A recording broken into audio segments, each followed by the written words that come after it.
आज हम बात करेंगे पटना साहिब लोकसभा क्षेत्र की।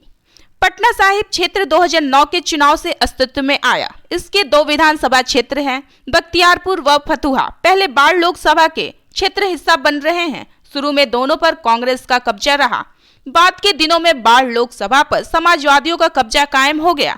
1989 से 99 तक लगातार 5वें वर्तमान सीएम नीतीश कुमार सांसद रहे। 2004 में राजद के विजय कृष्ण ने बाजी मारी।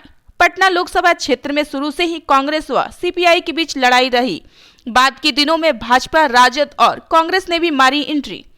नई परिसीमन में अस्तित्व में आई पटना साहिब सीट शुरू से ही भाजपा का गढ़ बन गई है। 2009 में भाजपा के नेता व बिहारी बाबू के नाम से मशहूर अभिनेता शत्रुघ्न सिन्हा ने राजद के विजय यादव को भी हराया, जबकि कांग्रेस के शेखर सुमन तीसरे नंबर पर रहे हैं। वर्ष 2014 में भी शत्रुघ्न सिन्हा ने अपने विरोधी और कांग्रेस के उम्मीदवार कुणाल सिंह को भी हराया। 2019 में शत्रुघ्न सिन्हा ने भाजपा का साथ छोड़कर कांग्रेस का दामन थाम लिया है। शायद जनता को यह बात रास नहीं आई। उधर कमल खिलाने के लिए भाजपा ने अपनी परंपरागत सीट से रविशंकर प्रसाद को मैदान में उतारा। भाजपा का दांव चल गया और रविशंकर प्रसाद ने शत्रुघ्न सिन्हा को चुनावी मैदान में पटखनी दे दी। कायस्थ बहुल इस सीट पर भाजपा को अपने आधार वोट बैंक सवर्ण, अति पिछड़ा के अलावा दलितों पर भी भरोसा है, लेकिन इस बार परिस्थितियां अलग है। भाजपा से नीतीश कुमार अलग हो गए हैं तो समाजवादियों का वोट भाजपा को नहीं मिलने वाला।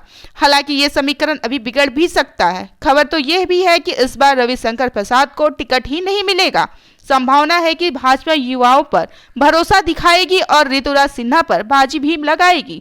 उधर इंडिया गठबंधन की भी कड़ी नजर इस सीट पर है। हर बार की तरह कोई बहुत ही प्रभावशाली पैराशूट उम्मीदवार को मैदान में उतारने की तैयारी चल रही है। अब देखना होगा कि इस बार भाजपा के इस गढ़ में सेंधमारी होती है या नहीं। हम इससे जुड़ी तमाम अपडेट आप तक पहुंचाते रहेंगे। तब तक के लिए बने रहिए हमारे साथ और जल्दी मगही न्यूज को लाइक और फॉलो भी कर लीजिए। धन्यवाद।